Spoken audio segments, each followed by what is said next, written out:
Hello friends, welcome back. This is Jyoti and welcome back to my channel Earth Mom Dehradun. तो आप सबने देखा होगा कि सपना की वीडियो डिलीट हुई है। अब कौन सी वीडियो डिलीट हुई है? जी हाँ, सपना की वही वीडियो डिलीट हुई है जिन वीडियो में उन्होंने अपनी ऑडियंस के कुछ क्वेश्चंस के जवाब दिए थे।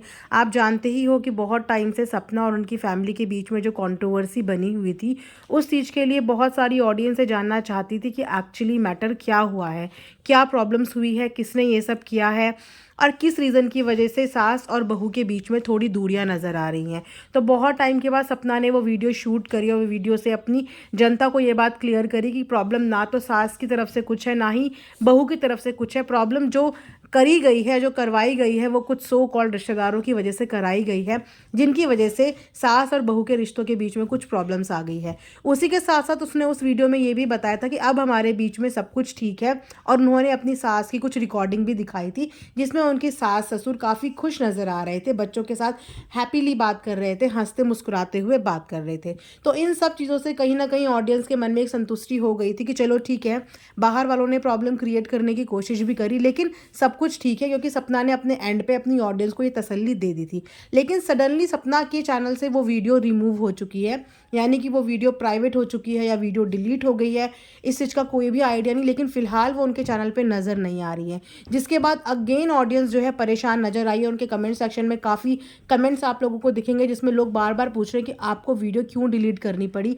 जबकि उन्होंने वीडियो में एज सच ना तो किसी का नाम लिया था और ना ही किसी के लिए कुछ बोला था। हाँ, उस वीडियो में उनकी सास की फ़ोटो ज़रूर थी, उनकी वीडियो ज़रूर थी। तो क्या सास अभी भी व्लॉग में आने से कंफर्टेबल नहीं है? क्या उन्होंने इसीलिए वो वीडियो प्राइवेट करवाई क्योंकि उनमें उनकी वीडियो दिख गई थी, या फिर फैमिली का कोई प्रेशर आया, या फिर रिश्तेदारों का कोई प्रेशर आया कि उस वजह से सपना को अपनी वीडियो डिलीट करनी पड़ी? ऐसे कौन लोग हैं जो उसको इतना प्रेशर दे रहे हैं या इतना टॉर्चर करने की कोशिश कर रहे हैं? ये तो बहुत गलत बात है। उसने ना ही उस वीडियो में किसी का नाम लिया था, उसने XYZ बस बोला था कि कुछ रिश्तेदारों की वजह से ऐसा हुआ है। बेसिकली उसने वाकई में किसी का नाम नहीं लिया था। उसके बाद किसी की वीडियो जिसमें उसके इतने अच्छे खासे व्यूज़ आ रहे थे, उस वीडियो को प्राइवेट करवा देना, ये बहुत गलत बात है। आप इस तरीके से किसी को भी प्रेशर नहीं दे सकते। और अगर वाकई में उनकी सास की प्रॉब्लम की वजह से वो वीडियो डिलीट हुई है, तो देखो ये उनकी फिर अपनी पर्सनल चॉइस है कि अगर उनकी सास कंफर्टेबल नहीं है तो फिर वो उनके विरुद्ध नहीं जा सकती। देखो, मेरा मानना यही है कि फैमिली के सपोर्ट के साथ, फैमिली की अंडरस्टैंडिंग के साथ काम करो, कोई टेंशन नहीं है, लेकिन बाहर वालों के प्रेशर में आके काम ना करो। अगर उनकी सास रीज़न है वो वीडियो प्राइवेट करने का कि वो अभी कंफर्टेबल नहीं है, देन ओके, कोई प्रॉब्लम नहीं है। लेकिन अगर बाहर वालों ने प्रेशर दिलाया है सास के थ्रू कि वीडियो को प्राइवेट कर दो या वीडियो को डिलीट कर दो, then it is very wrong. ऐसा नहीं करना चाहिए। उसको बताना पड़ेगा क्योंकि उसकी लाइफ सोशल प्लेटफॉर्म पे है और सोशल प्लेटफॉर्म पे लोग उसको बहुत ज़्यादा प्यार करते हैं, एक परिवार मानते हैं। तो अगर उसके इस परिवार के दिमाग में, दिल में कोई क्वेश्चन आएंगे तो वो जाहिर सी बात है ना, उससे पूछेंगे और उसको भी जवाब देना पड़ेगा, क्योंकि ये उसकी जिम्मेदारी बनती है। अगर वो इसी तरीके से ऑडियंस के क्वेश्चन को इग्नोर करती रहेगी तो कहीं ना कहीं ऑडियंस और उसके बीच में एक डिफरेंस क्रिएट हो जाएगा। तो उसने उसी तरीके से बस बताने की कोशिश की, वरना कुछ लोग उनकी सास को बुरा कह रहे थे, कुछ लोग उनकी बहू को बुरा कह रहे थे, तो उसने आके सिर्फ यही सफाई दी थी, ना तो सास बुरी है और ना ही मैं बुरी हूँ, हमारे बीच में कोई प्रॉब्लम नहीं है, बस हमारे बीच में प्रॉब्लम क्रिएट करवाई जा रही है कुछ रिश्तेदारों द्वारा। उन्होंने यहाँ पे अपनी सास के विरुद्ध कुछ नहीं बोला और ना ही अपने लिए कुछ बोला। उन्होंने फिर भी यही बोला कि मैं सब चीज़ें ठीक करने की पूरी कोशिश कर रही हूँ। और अब जबकि वो अगले दिन जाने वाली हैं ससुराल, आई थिंक जब तक उनका ये व्लॉग आया होगा वो पहुँच भी गई होंगी, तो वहाँ जाने से पहले ही उनकी वीडियो को डिलीट करवा दिया गया या वहाँ जाके करवाया गया, वहाँ जाके बोला गया। खैर, ये सब चीज़ें समझ में नहीं आई, लेकिन अगेन ये एक फिर से गलत चीज़ें हुई हैं। इतना ज़्यादा प्रेशर किसी भी लड़की को नहीं देना चाहिए। अब आप इतना प्रेशर देने लगे कि आप उनकी वीडियो तक आ गए। और रही बात उनकी सास का कंफर्टेबल होने की, तो देखो, सास आज नहीं तो कल कंफर्टेबल हो जाएंगी, क्योंकि वो कंफर्टेबल थी, वो इसीलिए वीडियो में आती थी। जब जब सपना पे बात आई है तब तब उनकी सास और ससुर ने अपफ्रंट होके अपनी बहू का साथ दिया है और सपोर्ट में बार बार वीडियो बनाई है। उस दौरान भी बनाई है जिस दौरान वो लोग बिल्कुल टूट चुके थे। तो उनकी सास को वीडियो व्लॉग में आने से कोई भी प्रॉब्लम नहीं थी, वो बहुत अच्छे से आती थी, फुल पार्टिसिपेट करती थी, फुल कंटेंट देती थी। लेकिन अचानक उनका वीडियो में ना आना और अचानक वीडियो से मना कर देना, ये तो साफ सबको समझ में आ रहा है कि किसी ने उनके कान तो भरे हैं, या उनकी व्लॉगिंग के लिए कुछ पॉइंट आउट किया है, या भगवान जाने कि क्या रीजंस उनको बोले हैं।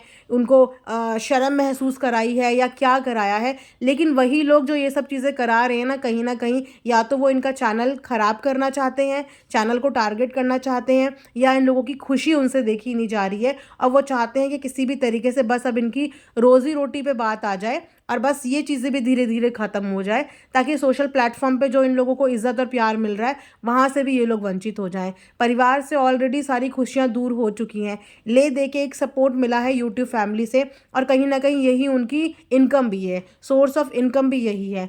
और अब पर्सनल लाइफ तो ऑलरेडी ख़राब हो चुकी है, प्रोफेशनल लाइफ पे जो है वो कब्ज़ा जमाया जा रहा है या उसको बर्बाद करने की कोशिश की जा रही है, जो कि मुझे ऐसा लगता है कि नहीं होना चाहिए। और आई थिंक बार बार अपने आप को प्रेशर के मारे झुक जाना ये भी नहीं करना चाहिए सपना को। अपने लिए देखो स्टैंड खुद ही लेना पड़ता है। आपके लिए पब्लिक तो स्टैंड ले ही रही है, आपकी आवाज़ बन रही है, लेकिन आपको खुद के लिए भी स्टैंड लेना पड़ेगा और ये छोटी छोटी चीज़ों से ना लाइफ में आगे बढ़ना पड़ेगा।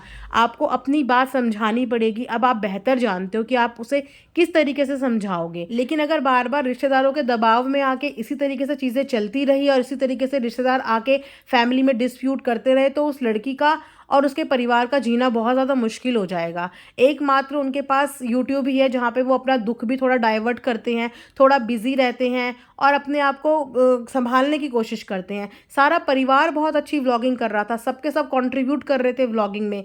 सपना की इस जर्नी में ऐसा नहीं है कि उनके व्लॉग में उनकी सास ससुर ने सपोर्ट नहीं किया, अपने अपने एंड पे सब बहुत अच्छा सपोर्ट कर रहे थे और अचानक से ये सब चीज़ें कर दी गई जो कि बहुत गलत है। और अगर वाकई में रिश्तेदारों ने ये किया है तो प्लीज़ ऐसा मत करो। थोड़ा सा इस परिवार की सिचुएशन को समझो और संभालने की कोशिश करो, किसी के परिवार को तोड़ने की कोशिश मत करो। मैं तो बस यही बोलूँगी। अब आई डोंट नो कि क्या रीज़न है जो वीडियो डिलीट हो गई। जो भी रीज़न होंगे देखते हैं वो सपना क्लियर करती है या फिर इग्नोर कर देती है और चुप्पी साध लेती है। अगर वो चुप भी रहती है तो कहीं ना कहीं हमें चीज़ें समझ जानी चाहिए कि वो नहीं बताना चाह रही है या उसको बताना अलाउ नहीं किया जा रहा है। तो वहाँ पे भी आप लोग अंडरस्टैंड करने की कोशिश करना। अगर बताती है तो भी ठीक है, बट अगर नहीं बताती है तो फिर लेट इट बी, उसको परेशान मत करना। यू नेवर नो और वी नेवर नो कि वो किस हाल में है या क्या सिचुएशन वहाँ पे डील कर रही है। तो हम अपनी साइड से उसको और परेशान नहीं करेंगे। वो जो करेगी जैसा करेगी हमें विश्वास रखना है कि वो जो करेगी अच्छा ही करेगी और अपने घर के लिए अच्छा ही करेगी। सो ये था अभी तक का video. Thanks for watching earth Mom Dehradun.